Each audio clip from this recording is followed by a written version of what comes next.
அன்புக்குரிய சகோதரர்களே, இந்த வார ஜும்மா பிரசங்கமாக தனி மனித வழிபாடும் இஸ்லாமிய நிலைப்பாடும் என்கிற தலைப்பின் கீழ் இந்த மார்க்கம் இணை வைப்பை எந்த அளவிற்கு கடுமையான பார்வை கொண்டு தடுக்கிறதோ அதற்கு சரி நிகராக தனி மனித வழிபாடு என்பதையும் இஸ்லாம் தடுக்கிறது. ஒரு மனிதனை நம்பி உங்கள் இம்மை பொறுப்பையும் மறுமை பொறுப்பையும் நீங்கள் ஒப்படைப்பது தனி மனித வழிபாடு.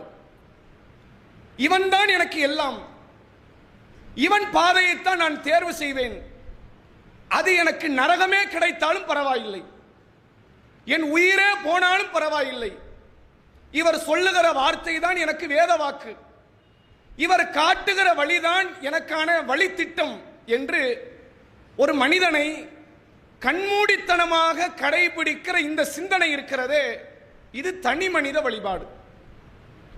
வரலாறு நெடுகிலும் இந்த தனி மனித வழிபாட்டை குறித்து இஸ்லாம் பேசுகிறது. இதற்கு முன்பு நிறைய நடந்திருக்கு, இனி நிறைய நடக்க இருக்கிறது.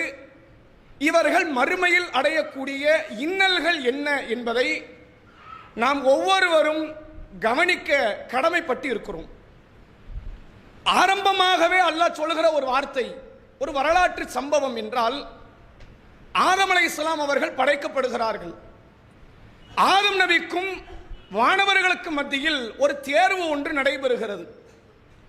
இறைவனின் நாட்டத்தின் அடிப்படையில் ஆதம் அலைஹிஸ்ஸலாம் அவர்கள் வெல்லுகிறார்கள், வானவர்கள் தோல்வியுறுகிறார்கள். அல்லாஹ் உடனே சொல்லுகிறான், ஃபஸ்ஜுது லி ஆதம், ஆதமுக்கு நீங்கள் சுஜூது செய்யுங்கள். ஃபஸஜது இல்லா இப்லீஸ், ஒருத்த மட்டும் மறுக்கிறான், ஒரு கூட்டம் அங்க மறுக்கல. இப்லீஸுக்குன்னு ஒரு தனி படை இருந்தெல்லாம் மறுக்கல, தனி ஒரு மனிதன், தனி ஒரு ஜின், அவன் மறுக்கிறான். அல்லாஹ் அதன் தொடர்ச்சியில பேசுகிறான், அபா வஸ்தக்பர வகான மினல் காஃபிரின், அவன் மறுத்தான், அவன் பெருமை அடித்தான், அவன் காஃபிராகி விட்டான். ஒரு நபர், நான் ஆதமுக்கு பணிய மாட்டேன், அடிபணிய மாட்டேன், சுஜூது செய்ய மாட்டேன், இறைவனின் கட்டளை என்றாலும் அதை மறுப்பேன்.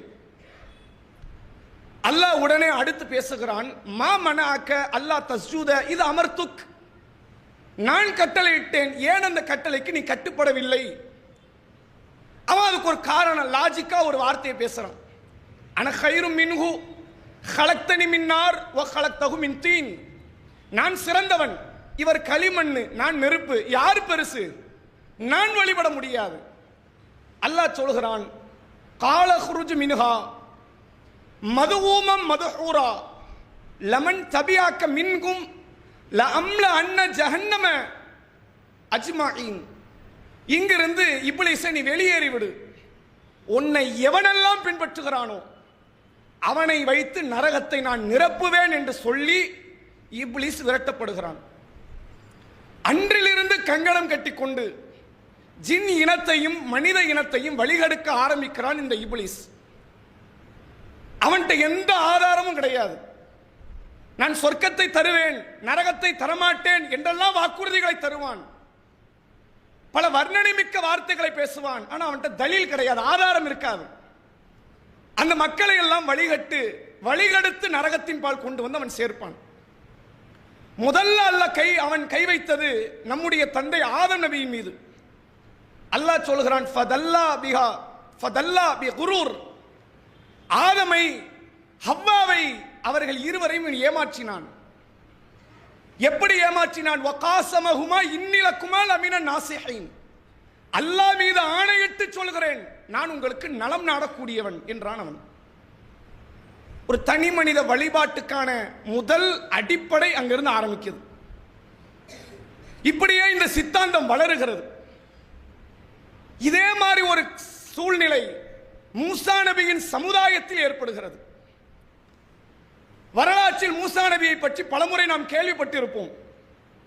ஃபிரௌன் என்கிற கொடியவனிடத்தில் இருந்து பனி இஸ்ரவேல் சமுதாயத்தை மார்க்க கருத்தை சொல்லி அற்புதங்களை நிகழ்த்தி காட்டி அந்த மக்களினுடைய அறிவு கண்ணை திறந்து கடல் கடந்து அந்த மக்களை காப்பாற்றி அழைத்து வந்தவர் மூசா நபி. குர்ஆன் சொல்லுகிறது, மூசா நபி வரதுக்கு முன்னாடி பனி இஸ்ரவேல் சமுதாயம் பட்ட துன்பம் என்ன தெரியுமா? ஃபன்ஜைனாக்கும் மின் ஆலி ஃபிரௌன், ஃபிரௌன் கூட்டத்தாரிடம் இருந்து இந்த மக்களை நான் காப்பாற்றினேன். அல்லாஹ் அந்த கூட்டத்தாரிடத்தில் ஃபிரௌனுடைய ஆட்கள் ஆண் பிள்ளைகளை கொன்றார்கள், பெண் பிள்ளைகளை உயிரோடு விட்டார்கள். தாங்கிக் கொள்ள முடியாத பெரும் சோதனை ஃபிரௌன் தந்தான். நான் காப்பாற்றி கூட்டு வந்தேங்கிறான். பிரம்மாண்டமாக கடல் பிளக்கப்பட்டது, கைத்தடி பாம்பாக மாறியது. என்னவெல்லாமோ அற்புதங்களை மூசா நபி செய்து காட்டுகிறார். கடல் கடந்து வந்து ஹாரூன் நபியிடத்தில் அந்த சமுதாயம் ஒப்படைக்கப்பட்டு மூசா நபி தூர் சீனியா மலைக்கு போயிட்டு வரதுக்குள்ள அந்த கூட்டம் ஒரு தனி மனித பேச்சை கேட்டு வழிகட்டது. மூசா நபி எத்தனை அற்புதத்தை காட்டினாரு, எவ்வளவு லாஜிக்கா பேசினாரு, எவ்வளவு பெரிய பிரச்சனையில இருந்து கூட்டு வந்தாரு. கண்ணு முன்னாடி கடலை பிளந்து காட்டினார்.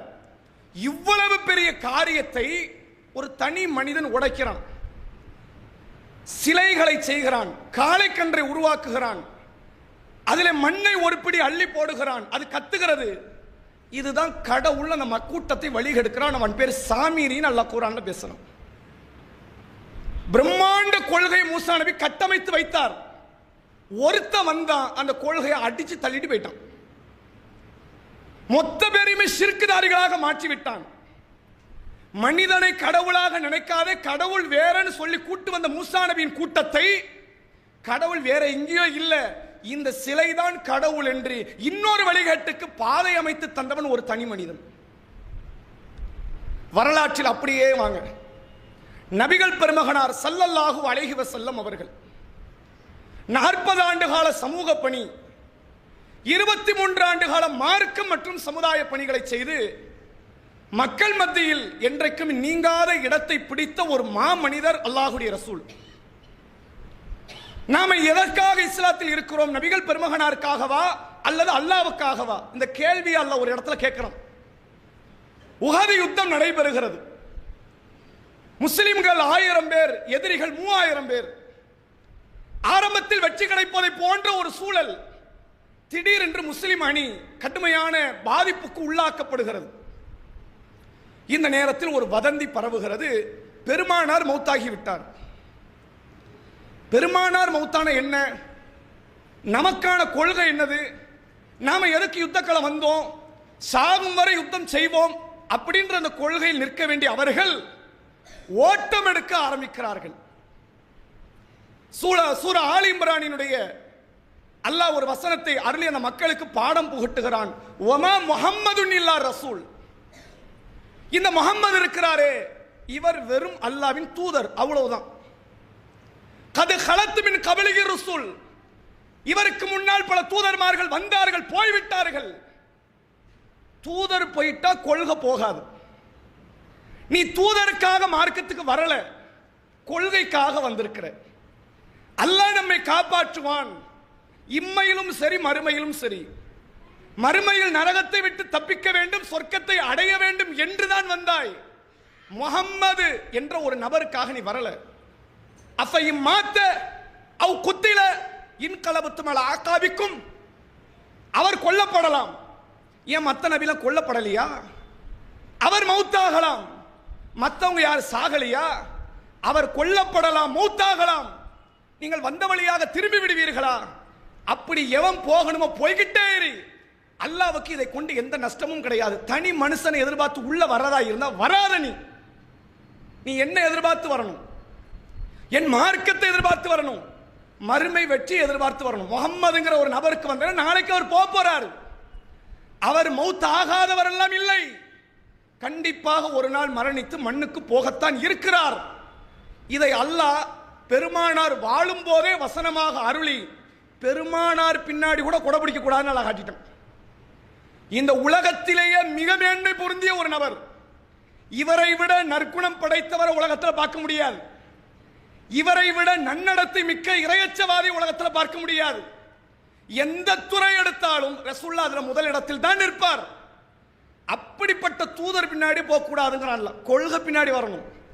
தூதர் உங்களை கொள்கை நோக்கி தான் அழைப்பார். நீங்க தூதர் நோக்கி வரக்கூடாது, கொள்கை நோக்கி வரணும். இஸ்லாம் என்கிற இந்த தாற்பரியத்தை விட்டு நீங்கள் பிரிந்துவிடக் கூடாது என்று அல்லாஹ் அழைப்பு விடுக்கிறான். ரசூலுல்லாஹ் மரணிக்கிறார்கள். தன்னுடைய நுபுவத்து பணிகள் எல்லாவற்றையும் செவ்வனே நிறைவேற்றிவிட்டு இறைவனின் அழைப்பை ஏற்று மரணத்தை தழுவுகிறார்கள் நபிகள் பெருமகனார் ஸல்லல்லாஹு அலைஹி வஸல்லம். ரசூலுல்லாஹ் மரணித்த செய்தி மதீனா நகரத்தில் பரவ ஆரம்பிக்கிறது. சபையில் அபூபக்கர் ரதியல்லாஹு அன்ஹு அவர்கள் இல்லை. ஒரு வியாபார நிமித்தமாக பக்கத்து பகுதிக்கு சென்றிருக்கிறார். ரசூலுல்லாஹ் மரணித்து விட்டார்கள் என்ற தகவல் கேட்டவுடன் பல மக்கள் நபிகள் பெருமகனாருடைய வீட்டுக்கு முன்னால் வந்து நிற்கிறார்கள். அதில் ஒரு சாரார் ரசூலுல்லாஹ் மௌத் ஆகலைங்கிறாங்க. ரசூலுல்லாஹ் மௌத் ஆகாம இருந்தா நல்லது. உண்மையில இந்த சமுதாயத்துக்கு நமக்கு எதை பத்தியா கவலை உண்டா? இப்ப கூட நம்ம கூட முகமது நபி இருக்கிறாங்க ஸல்லல்லாஹு அலைஹி வஸல்லம். எதை பத்தியா கவலைப்படணுமா? ரசூலுல்லாஹ் எல்லாத்தையும் பார்த்துக்குவாங்க, அவங்க கட்டளை இடுவாங்க, நம்ம அவங்க சொன்னதை கேட்டு போயிருவோம் அப்படின்னு முழு பொறுப்பை ஒப்படைச்சிடலாம். நபிகள் பெருமகனார் என்ற ஒற்றை நபர் நம்ம கூட இருக்கிறது முழு உலகமே நம்ம கூட இருக்கிறதுக்கு சமம். எவ்வளவு பெரிய மனதைரியம் தெரியுமா அதெல்லாம்? உண்மையில் நபி மௌத்தாக வேண்டாங்கிறது எல்லாருக்கும் ஆசை. மௌத்தாக மாட்டாரா? அதான் கேள்வி. கொள்கையை பிரிக்கிற இடமே இதுதான். அல்லாஹ் குர்ஆனில் சொல்கிறான், ஃபத்தவக்கல் அலல் ஹய்யில் லதி லா யமூத். அல்லாஹ்வை சார்ந்திருன்னு சொல்லல, சாகாமல் உயிரோடு ஒருத்தர் இருக்கிறான் பத்தியா, அவனை சார்ந்திருங்கிறான் அல்லாஹ். சாவு வராது எனக்கு மட்டும்தான், இவர் செத்துருவார், போய் தான் ஆகணும், வேற வழியே கிடையாது. நபிகள் பெருமகனார் மரணித்தவுடன் நபிகளார் சாகவில்லை என்று அங்கு சாதித்துக் கொண்டிருந்த கூட்டமும் உண்டு. அபூபக்கர் ரதியல்லாஹு அன்ஹு அவர்களுக்கு தகவல் தெரிந்து ஆயிஷா நாயகியினுடைய அறைக்குள் வருகிறார்கள். நபிகள் பெருமகனாரினுடைய நெற்றியிலே முத்தமிட்டு விட்டு ஒரு வார்த்தையை சொல்கிறார் பாருங்கள், திபுத்த ஹய்யன் வ மையத்தின் யா ரசூலல்லாஹ். பெருமானாரே, நீங்கள் உயிரோடு இருக்கும் போதும் நறுமணம் கமழ்ந்தீர்கள், இப்போது மௌத்தாகி விட்டீர்கள், நறுமணம் கமழுகிறீர்கள். அல்லாஹ் உங்களுக்கு ஒருபோதும் ரெண்டு மௌத்தை நாட மாட்டான். வெளியே என்ன பேசிக்கிட்டு இருக்கிறாங்க, இப்ப மௌத் ஆயிட்டா இருப்பா, இப்ப எஞ்சி வந்துருவாரு பாரு. அல்லாஹ் இன்னொரு மௌத்தை கொடுப்பான். எந்த அடியானுக்கும் அல்லாஹ் ரெண்டு மௌத் தர மாட்டான். ரெண்டு ஹயாத்து உண்டு, ரெண்டு வஃபாத்து கிடையாது. எத்தனை ஹயாத்து? இம்மையில ஒரு ஹயாத்து, மறுமையில ஒரு ஹயாத்து உண்டு. இம்மையில மட்டும்தான் வஃபாத்து, மறுமையில வஃபாத்து இல்லை. அல்லாஹ்வுடைய தூதரே, அல்லாஹ் உங்களுக்கு இரண்டு மரணத்தை தரமாட்டான் என்று சொல்லிவிட்டு வெளியேறுகிற அபூபக்கர் ரதியல்லாஹு அன்ஹு அவர்கள் உமர் ரதியல்லாஹு அன்ஹு அவர்களை பார்த்து சொல்கிறார்கள், உமரை கொஞ்சம் அமருங்கிறாங்க. அவர் மறுக்கிறார், இல்ல நான் அமர மாட்டேங்கிறார். யாராவது பெருமானார் மரணித்ததாக சொன்னால் கைய காலை வெட்டி எடுத்துடுவேங்கிறார். அபூபக்கர் ரதியல்லாஹு அன்ஹு அவர்கள் ஒரு உரை நிகழ்த்த ஆரம்பித்த உடனே கூட்டம் அப்படிங்க திரும்புது. அந்த மக்களுக்கு தெரியும் உமர் சிறந்தவர், உமரை விட ஒரு படி சிறந்தவர் இந்த அபூபக்கர். புரிந்து கொண்டு திரும்பிட்டாங்க. அபூபக்கர் ரதியல்லாஹு அன்ஹு எந்த ஒரு எக்ஸ்பிளைன்லாம் கொடுக்கல. என்ன நடந்துச்சு தெரியுமா, உள்ள இருக்கிற ஜனாசா தெரியுமா, வேண்டாம். கொள்கையை முன்னிறுத்தினார்கள், உண்மையை முழங்கினார்கள். அலாமன்கான யாபுது முஹம்மதன். மக்களே புரிந்து கொள்ளுங்கள், யார் முஹம்மதை வணங்கி கொண்டு இருந்தீர்களோ நீங்கள் தெரிந்து கொள்ளுங்கள், ஃபஇன்ன முஹம்மதன் கத் மாத். முஹம்மது மௌத்தாகி விட்டார். அந்த கூட்டம் முஹம்மது நபிக்கு சுஜூது செய்தவர்களா? முஹம்மது நபிக்கு நோன்பு வச்சவங்களா? முஹம்மது நபிக்கு தக்பீர் கட்டின ஆட்களா? எதனால் இந்த வார்த்தையை சொல்லுகிறார்?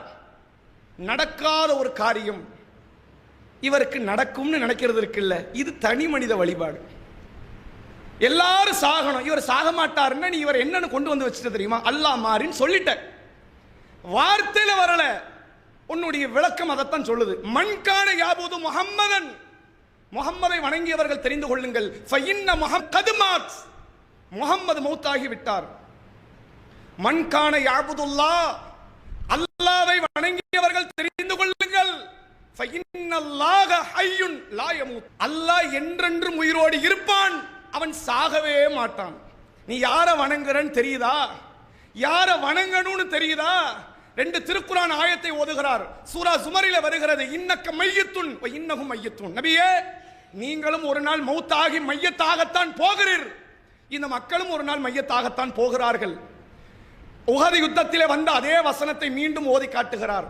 அந்த மக்கள் புரிந்து கொள்கிறார்கள், கொள்கையை விட்டு தரம் புரண்டு வேறு ஒரு தனி மனித வழிபாட்டை நோக்கி செல்கிறோம் என்று புரிந்து மீண்டும் கொள்கையை நோக்கி வந்தார்கள் அந்த கூட்டம். வரலாற்று நெடுகிலும் இது நடந்திருக்கு. இந்த சம்பவம் தனி மனிதன் பின்னாடி போனோம் இங்க விளங்கவே மாட்டோம். அது ஒரு ஆலிமாக இருக்கலாம், அது ஒரு ஜமாத்து தலைவனாக இருக்கலாம், அல்லது ஒரு கல்வியாளனாக இருக்கலாம், அல்லது பணக்காரனாக இருக்கலாம், அல்லது சினிமா நடிகனாகவும் இருக்கலாம்.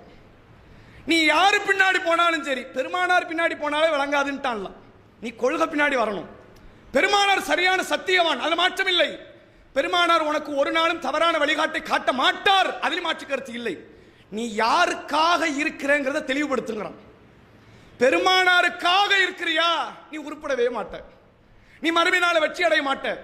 ஈசாவுக்காக இருந்த கூட்டம் மறுமையினால் வெற்றி அடையாத, உசைருக்காக இருந்த கூட்டம் மறுமையினால வெற்றி அடையாத, முஹம்மது ஸல்லல்லாஹு அலைஹி வஸல்லம் அவர்களுக்காக நாம் இஸ்லாத்தில் இல்லை.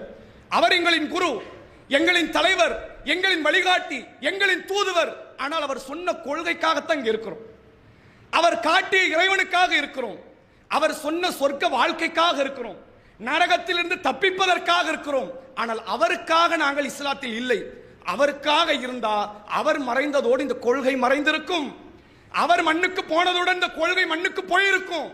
நபிகள் பெருமகனார் மூலமாக அல்லாஹ் இந்த சமுதாயத்திற்கு விதைக்கிற ஒரு அடிப்படை சிந்தனை, இணை வைப்பு எப்படி கூடாதோ அது எவ்வளவு பெரிய மோசமோ அது போன்றுதான். ஒரு தனி மனிதன் பின்னால் நீங்கள் செல்லாதீர்கள்.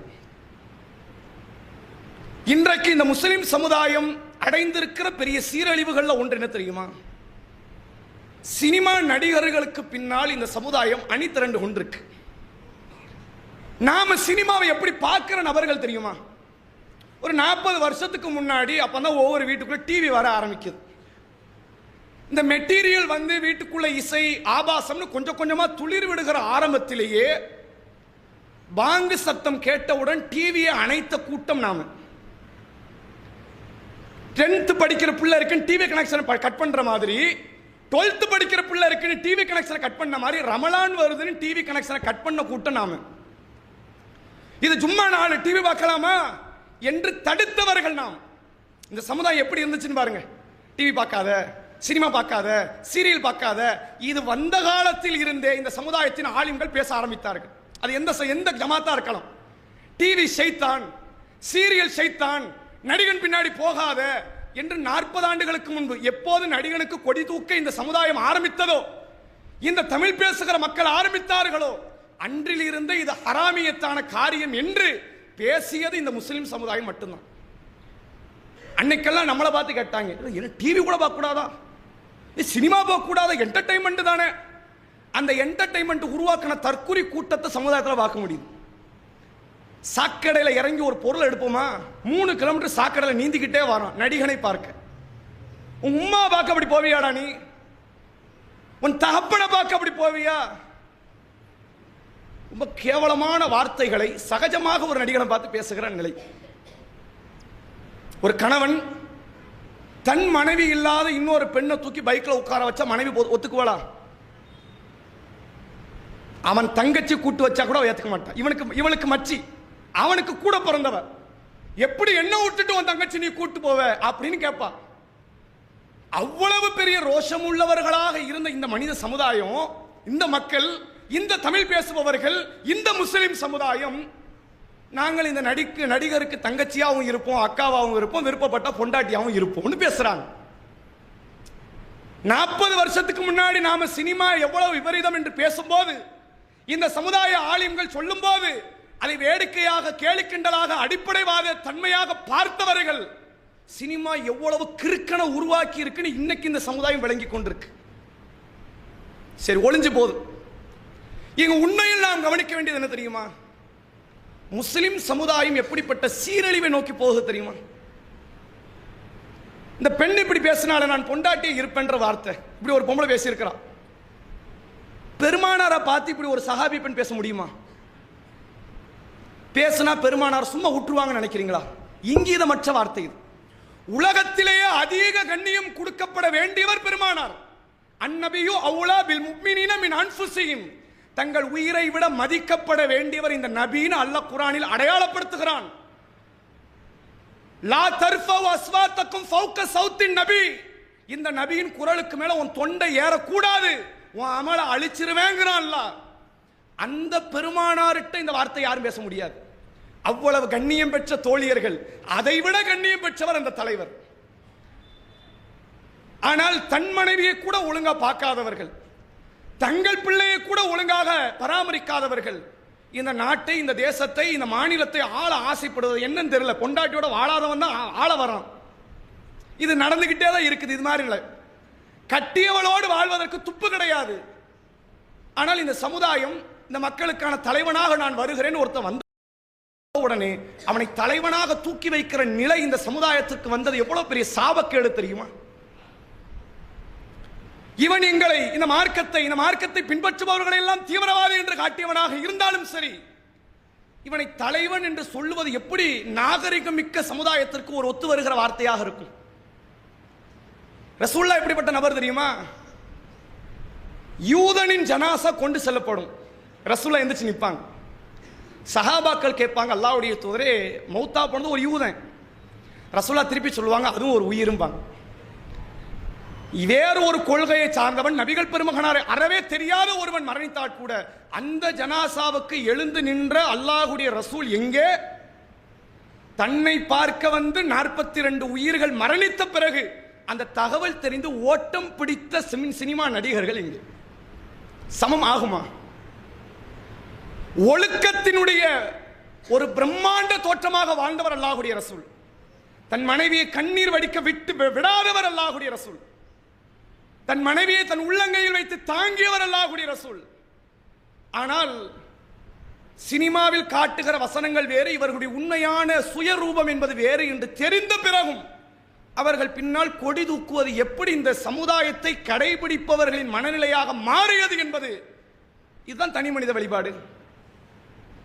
அன்னைக்கு இப்லிஸ் பின்னாடி ஒரு கூட்டம் போச்சு, அன்னைக்கு சாமிரி பின்னாடி ஒரு கூட்டம் போச்சு, பெருமானார் பின்னால் ஒரு கூட்டம் திரண்டதை பெருமானார் உடைத்தெறிந்தார். பெருமானார் மரணித்த பிறகு ஒரு கூட்டம் திரண்டதை திருமறை குர்ஆனின் ஆயத்து உடைத்தெறிந்தது. இன்றைக்கு நடிகர்களுக்கு பின்னால் இந்த கூட்டம் திரளுகிறது என்றால், ஒரு நபரை, ஒரு கட்சிக்காரரை நீங்கள் கொள்கை ரீதியாக அணுகுவது வேற. இவர் வந்திருக்கிறாருங்க, இன்னென்ன திட்டம் சொல்றாரு, இன்னென்ன கொள்கை சொல்றாரு, சரியா தெரியுது, நம்ம ஓட்டு போடுவோம், அது வேற. நம்ம அது கூடுமா கூடாதங்கிறது ரெண்டாவதுக்கு வருவோம். எந்த தத்துவத்தையுமே பேசாத ஒரு நபர் அவர் எப்படி தலைவராக பார்க்கப்படுவார்? இந்த சமுதாயத்துக்கு தலைவருக்கு பஞ்சமா? அல்லாஹ் குர்ஆனில் சொல்கிறான், லக்கது கான லக்கும் ஃபீ ரசூலில்லாஹி உஸ்வத்துன் ஹஸனா லிமன் கான யர்ஜுல்லாஹ வல் யௌமில் ஆகிர் வ தக்கரல்லாஹ கஸீரா.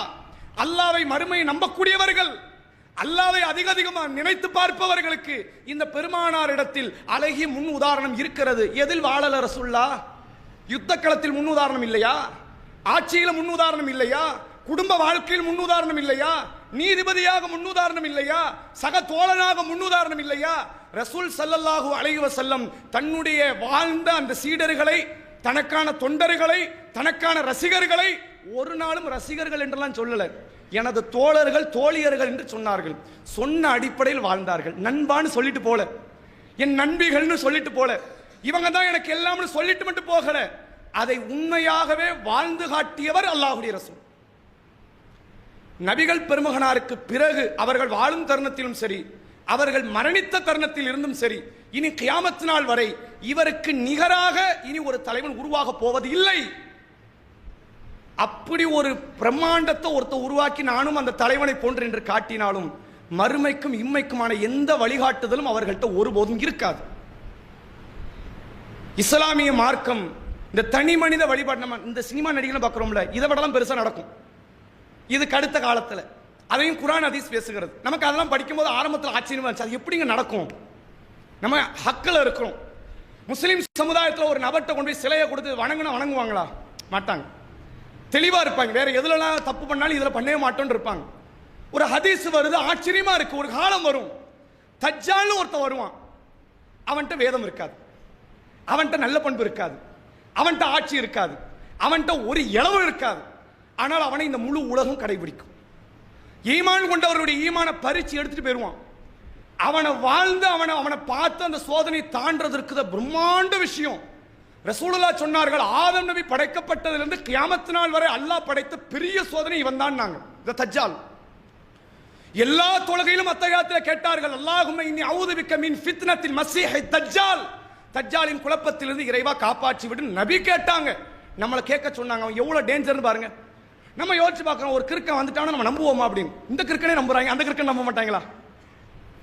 இவன் ஒண்ணுமே இல்லைங்க.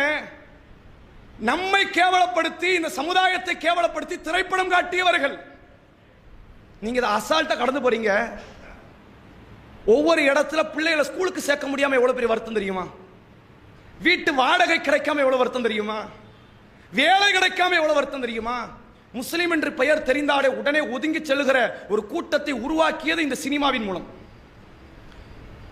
இதை கட்டமைத்தவர்கள் எப்படி சிறுபான்மையின மக்களின் பாதுகாவலர்களாக இருப்பார்கள்? இதை தலையில் தூக்கி கொண்டு வாழக்கூடியவர்கள் எப்படி சிறுபான்மையின மக்களை வெல்ல வைக்கக்கூடியவர்களாக இருப்பார்கள்? கொஞ்சமாவது அறிவுன்றது ஒண்ணு வேண்டாமா? வயிற்றுக்கு சோறு தானே அவன் சாப்பிடுறான், அந்த சிந்தனை வரமாட்டுக்கு பாருங்களேன். இவன்ட்ட கொள்கை கிடையாது. நான் எப்படிப்பட்ட தலைவரை கடைபிடித்துக் கொண்டிருக்கிறேன், இவரை விட்டு தூக்கி எறிந்து விட்டு இன்னொருவனை நான் கடைபிடிக்கிற அளவிற்கு இவன்ட்ட என்ன இருக்கு? எதை சொல்லி இந்த மக்களை அவன் நேரிய பாதை நோக்கி அழைக்க போகிறான்? இவன்ட்ட என்ன கொள்கை, என்ன தத்துவம், என்ன சித்தாந்தம்? முஸ்லிம் பெண்கள், ஒரு பெண்மணி என் தாய் வயது இருக்கும், 40-50 கடந்த பெண், இந்த நடிகரை பார்க்க முடியலன்னு தேம்பி அழக்கூடியவங்க. உன் புருஷனை 3 வருஷம் கத்தாருக்கு அனுப்பி அப்ப நீ அழுதிய? நீ உன் புருஷன் செத்தான, உன் பிள்ளைகளை செத்துது, அப்பெல்லாம் உனக்கு அழுக வருமா? நடிகனை பார்க்கலன்னு அழுக. ஒரு பொம்பளை இதே தூத்துக்குடியில் அந்த நடிகர் வரும்போது பார்த்துட்டேன்னு குதிக்குது. ஒரு பருவத்தை அடைந்த பெண். சினிமா எவ்வளவு பெரிய விபரீதத்தை உருவாக்குதுன்னு பாருங்க. இந்த உலகத்திலே அதிகம் மதிக்கப்பட வேண்டிய அல்லாஹ்வுடைய ரசூல் அவர்களை பார்த்த ஒரு பெண். ரசூலா காலத்தில் அவங்க அப்பதான் ஃபர்ஸ்ட் டைம் நபியை பார்க்குறாங்க. ஆனால் இஸ்லாத்தை முன்னாடி ஏற்றுக்கிட்டாங்க. நபியை பற்றி தெரியாது. நபியின் கொள்கை அவங்க ஊருக்கு போயிடுச்சு. கொள்கையை ஏற்றுக்கிட்டு கலிமாவை சொல்லி இஸ்லாத்துக்குலாம் வந்தாச்சு. ரசூல்லா ஹஜ்ஜத்துல் விதாக்கு வராங்க. இவங்களும் ஹஜ்ஜுக்கு போறாங்க. ரசூல்லாவை சந்திக்கிற ஒரு வாய்ப்பு கிடைத்தது.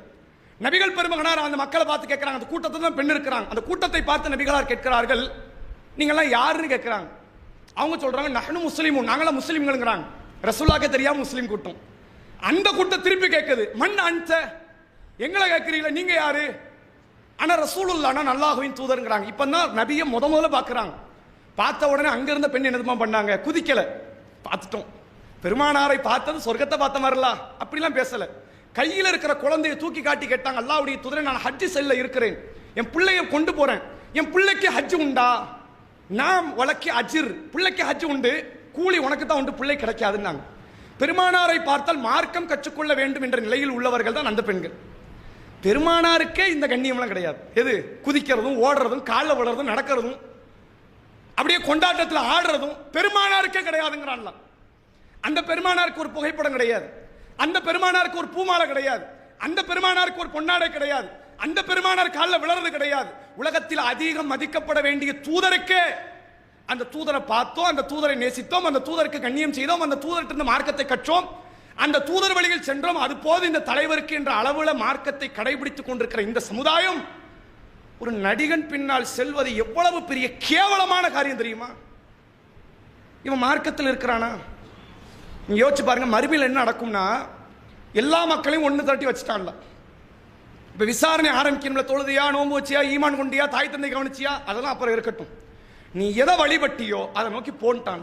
முதல் விஷயம், நீ எதை வழிபட்டாய் அதை நோக்கி போயிருப்பா. உன்ட்டெல்லாம் கேட்க விரும்பலாம், கிளம்பிரு. சிலுவையை வழிபட்டவர்கள், ஷைத்தானை வழிபட்டவர்கள், சூரியனை வழிபட்டவர்கள், அது என்ன ஷைத்தானை வழிபடுறது? ஷைத்தானை யார் வழிபடுவா?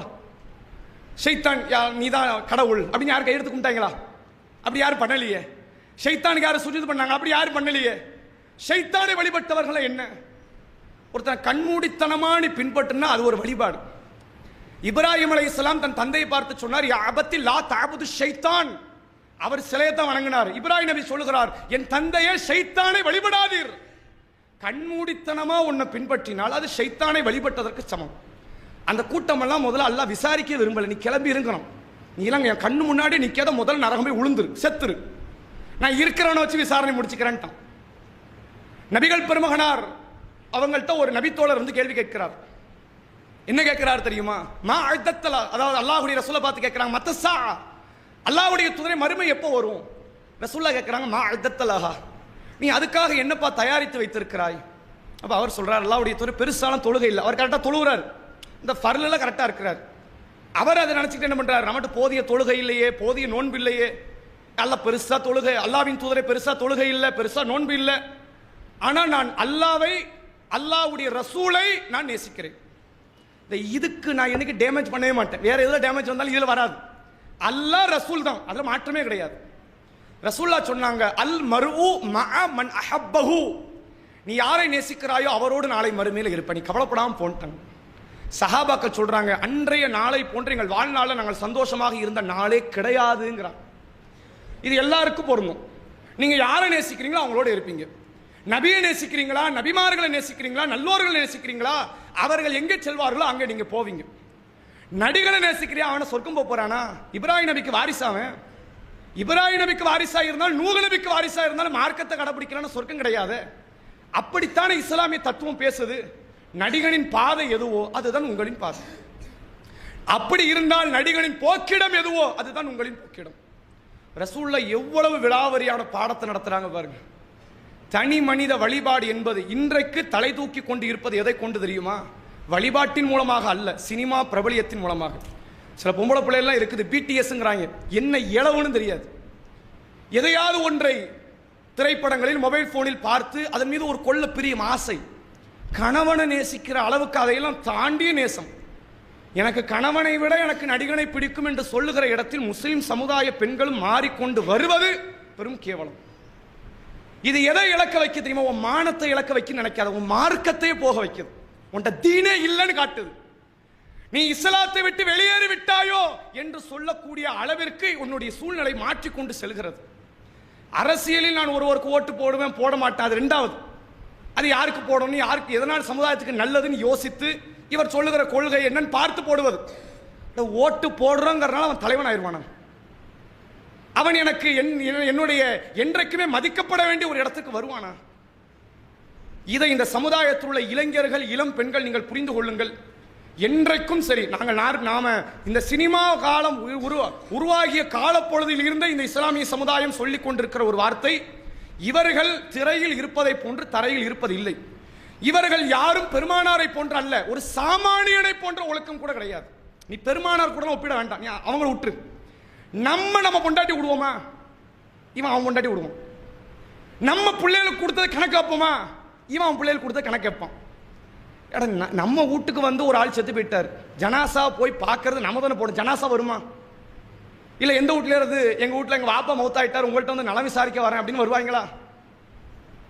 குறைஞ்சபட்ச இங்கிதம் கிடையாதா? மானரோசம் கிடையாதா? இப்படி ஒரு நிலையில் உள்ளவர்கள் எப்படி தலைவர்? இந்த ஆள் மட்டும் இல்லை, இனி எவன் வந்தாலும் இப்படி தான் இருப்பான். இதுக்கு முன்னாடி வந்தவன் இப்படி தான் இருந்தான். சினிமா பிரபலியம் என்பது நீங்கள் புரிந்து கொள்ளுங்கள், இந்த ஈமானிய உணர்வை அறுத்தெறியக்கூடிய மோசமான ஒரு கலாச்சாரம். அதை புரிந்து இந்த சமுதாயம் நேர்வழி மிக்க இந்த மார்க்கத்தை நோக்கி அணிதிரளக்கூடியவர்களாக நாம் இருக்க வேண்டும் என்பதை சொல்லி என்னுடைய ஆரம்ப உரையை நிறைவு செய்கிறேன். அஸ்ஸலாமு அலைக்கும் வரஹ்மத்துல்லாஹி வபரகாத்துஹு.